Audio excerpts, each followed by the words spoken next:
Hello, you're watching Shalom World News. I'm Donna Villa coming to you from Chicago, USA. Here are the latest headlines from around the world. Here in the U.S., reports surfaced on Monday, May 9th about attacks on the Catholic churches and pro-life establishments during the Mother's Day weekend in several parts of the country. The vicar of St. Bartholomew the Apostle Catholic Church in Katy, Texas, has revealed that the tabernacle was stolen from his church. It is still unclear if the theft is connected to the threat of a pro-choice outfit to burn the Eucharist. A similar incident was reported in northern Colorado, where a Catholic church was vandalized with pro-abortion offensive graffiti over the weekend.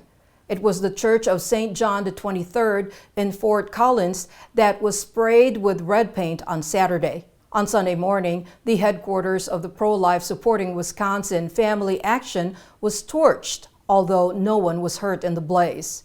The attack was slammed by Bishop Donald Hying of Madison as a brazen act of violence that all people should condemn.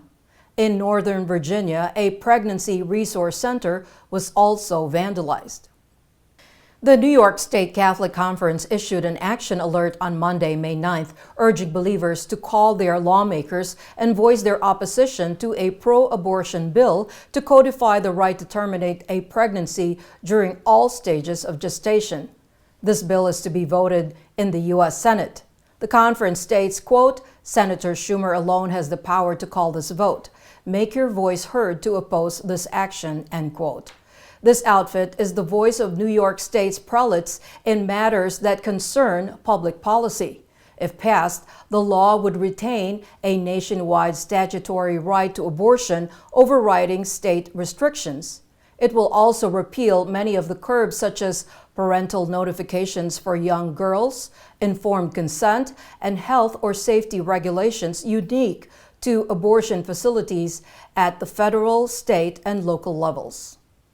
In the U.S. state of Florida, Governor Ron de Santis signed a bill on Monday, May 9th, designating November 7 as Victims of Communism Day. This day will commemorate all those who suffered persecution under communist governments around the world. It also reminds people of the death and destruction caused by such regimes that have killed more than 100 million people. In a tweet, the governor said that he has signed into law House Bill 395, which designates November 7 as a state holiday. Public school students will also learn about the atrocities committed by communist governments in several countries. Governor de Santis said, quote, "We are guaranteeing that the history of those who fled communist regimes and their experiences are preserved and not forgotten by our students. While it's fashionable in some circles to whitewash the history of communism, Florida will stand for truth and remain as a benchhead for freedom," end quote. Ukraine's human rights ombudsman Lyudmila Denisova has accused Russian troops of deliberately trying to wipe out their national identity by destroying or damaging as many as 242 buildings of heritage and historical value. Among the buildings are 92 churches and monasteries of both Orthodox and Catholic faiths.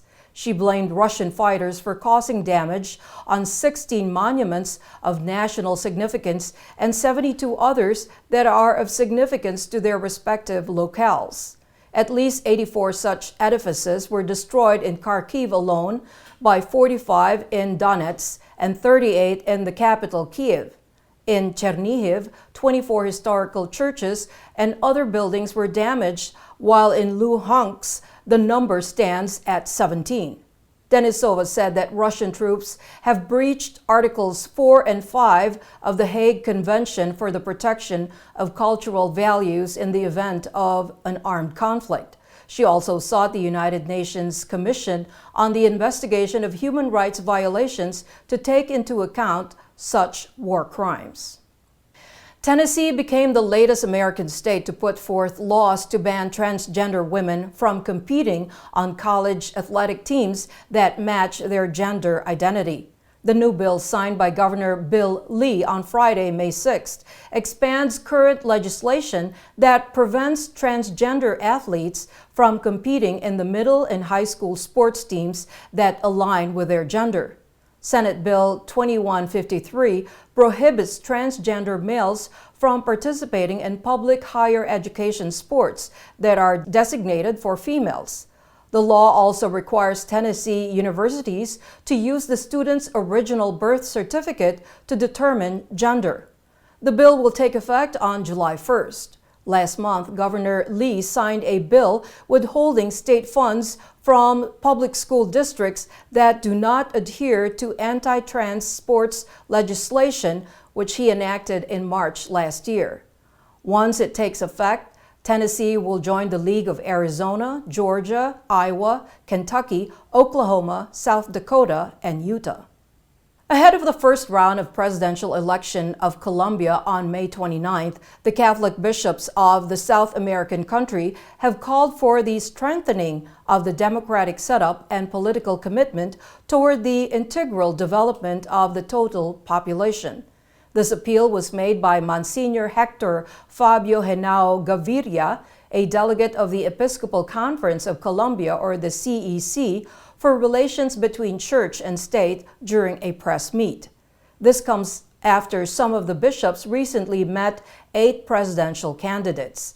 Monsignor Gaviria also stressed the need to have a social dialogue to manage conflicts. He said, quote, "The word is the fundamental tool of politics as a resource for establishing what suits citizens and as a vector of dialogue and plurality for the development of territories." He also exhorted government officials to refrain from taking part in politics as it undermines fair elections.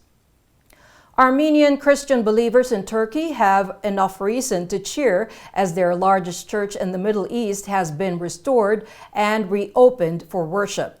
On May 8th, Sunday Mass was celebrated in the Church of Giragos in Diyarbakir after a gap of 7 years. The liturgy was presided over by the Armenian Patriarch of Constantinople, Sahaktu Mashalian, and it was attended by Culture and Tourism Minister Mehmet Nuri Ersoy. Located in eastern Turkey, the church is the only active one in the Armenians in the Asian part of the country. Dating back in the 14th century, the church was turned into a warehouse after World War I before being handed over to the Armenians in the 60s. With the financial contributions from believers, it was revamped in 2009, but the army took over the structure in 2016 during the conflict with Kurdish separatists. Once again, it was with the government help and the contribution of Armenians around the world that the church was rebuilt. In Vietnam, a Catholic pro-life outfit is courageously continuing its apostolate of giving a decent burial to aborted babies. The Life Protection Group in the Diocese of Xuan Loc has interred the mortal remains of 700 babies this year after having requiem masses said for them. Recently, the outfit was instrumental in burying the remains of 22 aborted babies in the cemetery of the Church of Tai Ha in Hanoi Archdiocese after the funeral mass presided over by Father Francis Nguyen Kim Phong. In the same church, another mass was celebrated by Father Joseph Nguyen Van Hu for 24 other babies who were deprived of the right to life. In many other parishes, volunteers of this group silently collect abandoned fetuses from hospitals and have masses said for them before giving them a dignified burial. The city of Hue houses the cemetery of unborn children, where more than 53,000 aborted babies were buried. And those are your latest headlines. Do join us tomorrow. In the meantime, you can visit swnews.org for more updates. Shalom.